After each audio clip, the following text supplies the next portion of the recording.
Hello everybody, welcome to G4G here on YouTube. Today we're taking a look at an interesting game that I've covered on my channel a few times in the past. And I'm happy to announce it has survived its dev cycle, and that is Gigantic. So, little bit of background. Gigantic is a game that has been in beta actually now for several years. It dates back to 2015, maybe even 2014. And it originally hit a beta mode on the Xbox One.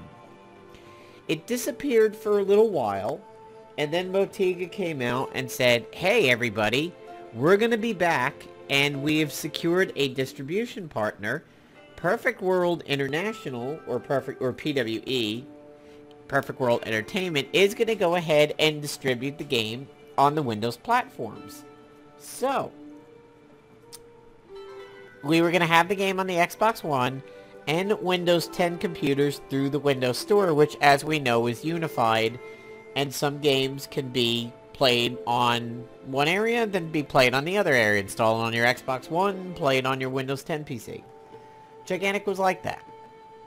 And now, through Perfect World, it is available through the Arc client and Steam.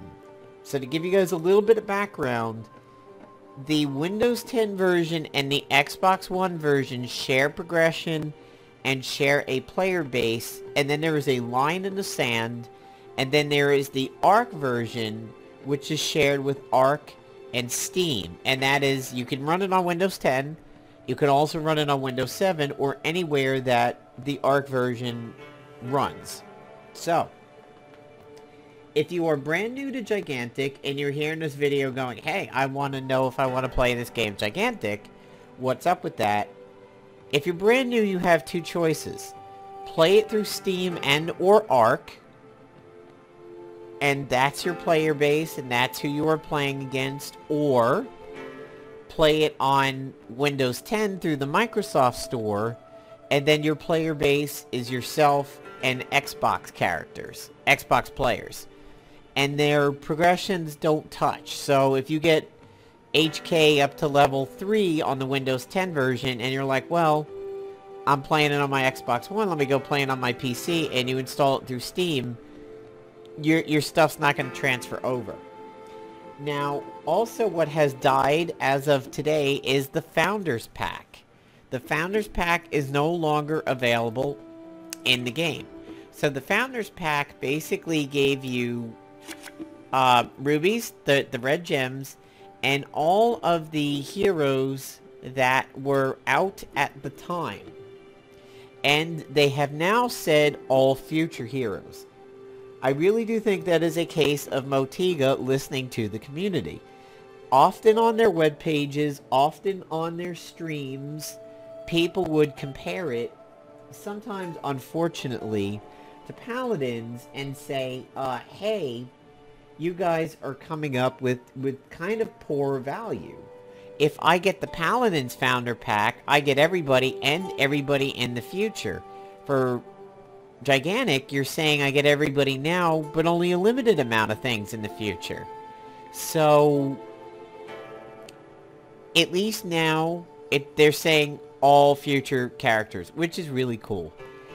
You will see that this game has a very unique art style, a very unique sound style, and musically, it's unique. I do believe the soundtrack is even available to download now. So, here is my Windows 10 account, which is my main one.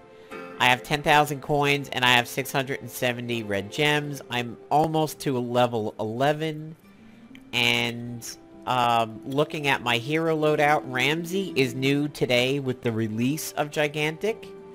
He has not been playable before now. And you can see with this art style, it sort of reminds me of like really well animated, maybe not Pixar, but like Minions or something.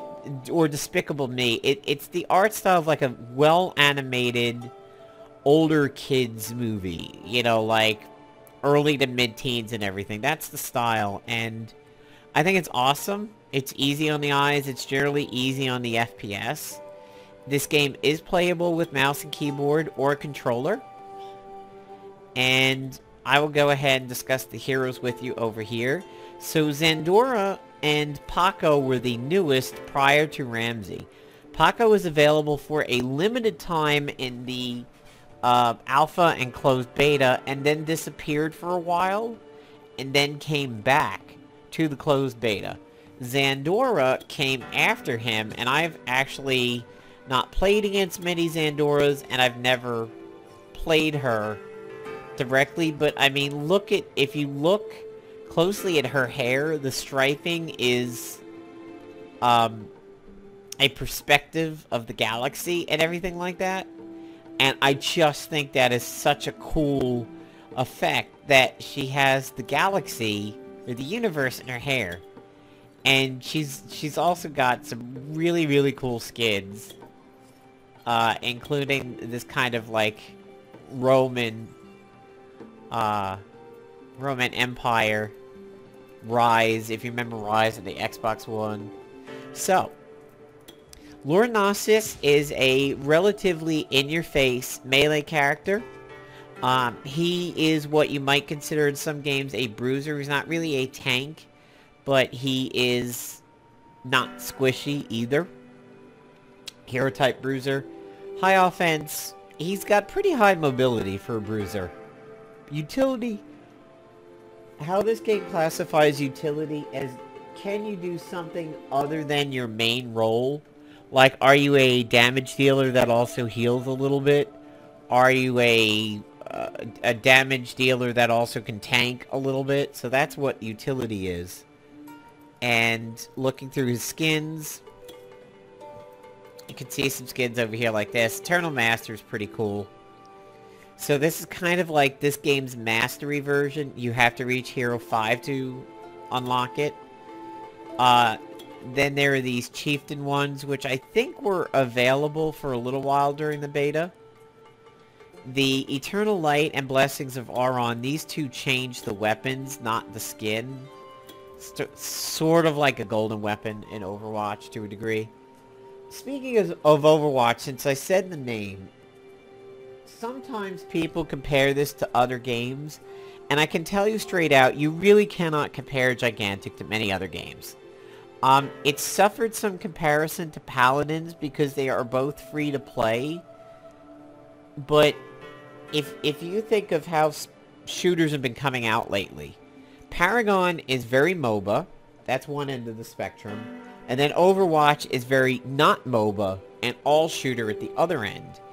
In the middle is Paladins, very close to Overwatch, with tiniest amounts of MOBA elements, but mostly it's a shooter, a champion shooter. And then in the middle is Battleborn and Gigantic, where they're a shooter. Gigantic is a third-person shooter, Battleborn is first, but predominantly it has MOBA elements in it, with the summoning of the creatures, killing them, the power points, the wounds on the Guardian. So to classify this, it's a hero shooter with MOBA elements to it. Some people are calling it a MOBA, and that's its big category. I disagree. So Beckett is actually female, and I did not know this for the longest time until I saw references to Beckett, and it said she. But I never thought of the face as particularly feminine. The hair is honestly a little more artistically masculine, but apparently Beckett is a she. Beckett is also the iconic Gigantic character. Beckett was who you used in the game's original tutorial mode, where it actually had you go through about a half a map worth, and it told you how to jump and dodge and everything. High offense, very high mobility, little squishy if caught out, has a jetpack, switches between machine pistols or cannons, throws a grenade, has a jetpack, and has a airstrike as an ultimate. Here are some of the skins here. I do believe one of the Beckett skins was available if you wish listed this on Steam. Then there is the Champion skins, which I do believe came from the Eternal Dawn package. And then you have, I love these Rocketeer ones. I think, and this is another reason why I thought Beckett was male. I mean, it looks just like the Rocketeer did. And, you know, it's a fairly straight chest area. So, but yeah, the Iron Tower, Stone Tower, Argent Tower, really cool skins. Really like those for Beckett. Over here we have the Margrave, pretty much the game's like real main tank. Not very offensive, very high defensive, mobility and utility suck. Here is some of his skins. So, Devedra is basically the quote-unquote evil dragon snake. And the other one, Orion, is the hippogriff, or the griffin. Kind of the good guy, the light. If you think of Jesus allegory lion from the Chronicles of Narnia and everything like that, Aslan. So, Amani is one of the characters I've played a lot of. She's just a straight-up sniper. She has, she can shoot firebolts. She has a smoke bomb that makes her and allies invisible so she can get out of trouble if she's caught out. She zooms in for more harder hitting shots. She bears some resemblances to Widowmaker, but then again, any sniper would. Dark Tidings is my skin for her. And she has this other kind of like Fifth Element looking skin to her. And then she has her alternative weapons. Paco, everybody loves Paco, except my girlfriend. My girlfriend finds him to be creepy, but everybody thinks Paco is just the cutest little Yeti koala bear baby of all time. And here are some of the skins he has. He now thinks he's Nasus, but previously he thought he was Taito. That was one of the skins available in the beta. And now he also... yeah, so he thinks he's Tito or Taito and Nasus. Yeah, so Paco is kind of adorable. He's a crowd control related bruiser. Basically slides around on ice slides. He throws snowballs at people that can be charged up. Slip and slide is his like Iceman slide and everything. Frost Path freezes people but speed boosts allies. HK206 I play a lot of now. He's somebody I've started playing more recently. Very good damage. No mobility whatsoever. He's Bastion. I mean, really, that's the best way to say it. He's Bastion without the repair mode. This is one of the few where Gigantic does have a kind of direct comparison to another character you might know. His skills are a railgun shot, lobbing mortars, Fortify, which is to change into turret mode, Bullet Barrage, which overheats him a little bit, and then, you know, you have cards that, or you have your talents, really, that you can, you know, spec into the railgun and whatnot. I have his War Machine skin, that's what I use for him. He also has some of these others. These heavy gear ones are great. Kind of reminds me of Cylons from Battlestar Galactica. I like them. And there's this Eternal Light. Zandora, we talked about her. She's new. She has auras that she can put out, like haste, life, and strength auras. She puts up really big shields on herself and others, and hitting people with her lance extends her auras. Here are some of her skins. Vodin has always been one of my favorites. It's a typical bow shooter. I think I had... yeah, I had some of the... one of the cedar ones at one point, but I think I lost it during a wipe. I play him a lot. He can drop a poison cloud. If he stands in his poison cloud and shoots arrows, the arrows poison people. He creates a decoy, kind of like Nova and Heroes of the Storm, and he creates pools of water on the ground that heal allies, and he heals himself. And he has a rooting arrow. He's a pretty good beginner character to play. If you're new to Gigantic, I would recommend Knossos a little bit for mobility. I would recommend Voden for utility. And I'll kind of skip over the rest so we can see some gameplay now, but Trip is a gigantic douche. Kind of like Phoebe was in Battleborn when Phoebe was like first released. Very, very fast, very in your face. Very much a backliner. And somebody who likes to stealth and get behind the back line and just rip up squishies. Or people who deploy at a distance, like HK and Amani. Super fast melee, throws daggers, they will cause bleeds. Electric slide that eventually can lead to an up kick. There's his invisibility. Blade Storm is his ultimate. Kind of like Sonya in Heroes of the Storm to a certain degree. Uncle Sven lobs good and bad potions. Vadasi is a healer that sacrifices her own health to do it. Zenobia is... I played a lot of Zenobia back in the day. My progression was wiped on her, but... she's also good for beginners because her attack is just a straight up beam. So just keep the beam on somebody and it'll be good to go. I think I've heard that the game makes you play a few practice rounds before you can get into online. So I'll just show you a little bit of the practice arena so you can get used to the game. And maybe in a different video I'll actually do some match play. So, change hero. I'll show you HK because I've been using him. Confirm HK. Go over to War Machine. So you will always start... Oh, the bindings are shot. Okay. So the bindings are shot. Yet again.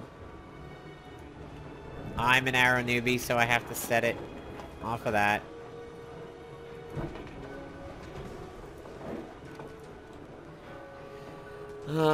Skills. Set it the way I have it in Overwatch. Okay, so previously you had a ping wheel that highlighted areas of the map and what you want to do, like retreat, come here, follow me here. Supposedly voice chat is coming. If you hold down Alt, you get access to your upgrade menu down at the bottom when you level up, except it starts off as control. It has a quick pick mode where you just hit a button and it picks what the game recommends for you, or you hold control and you pick yourself. So here I can spec into my main auto attack and go with an increased rate of fire or shots pierce. And then you build your own spec basically, and this is where certainly the MOBA elements come in. Like here, I can say I have extra armor in the front when I'm fortifying. And then you have a tree. So once you pick a certain low-level talent, you are then unlocking the next levels of talent. So here, it's saying that my auto attacks will do full damage when I fortify, no matter what the range is. So that's, if you play him as a backliner, you're going to want to pick that. So this is a stamina draining. When you're playing a match, you will have stamina. It will drain if you run like this. It will also drain if you dodge. And you can see it at the bottom. It's the blue bar on the right side. My health is on the left side.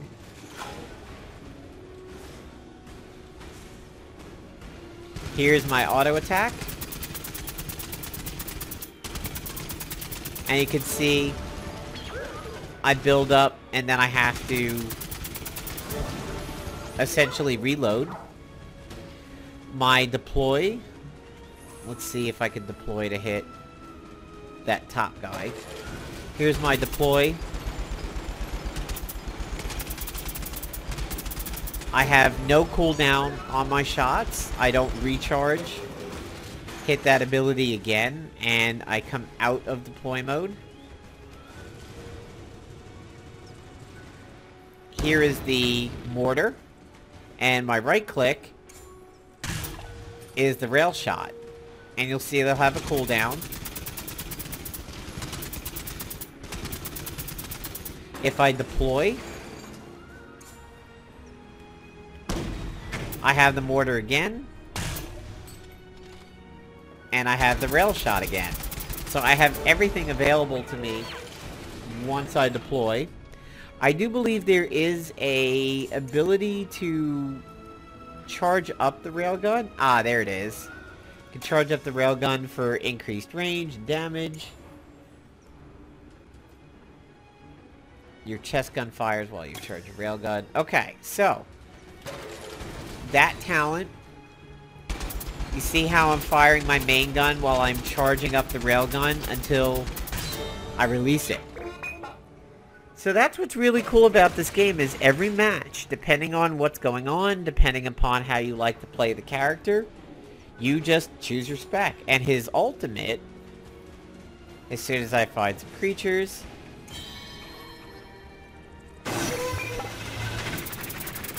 basically does Farah's, like, missile barrage.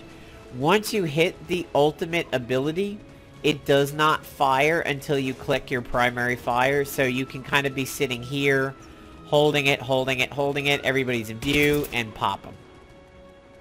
So that is a basic look at Gigantic. Stay tuned to the channel for me to do some deeper videos on it, including some character-specific ones. It is on Steam and the Perfect World Arc client. That all shares one player base. And it is also on the Xbox 10 and Windows, the Xbox One and Windows 10 store, and they share a player base also.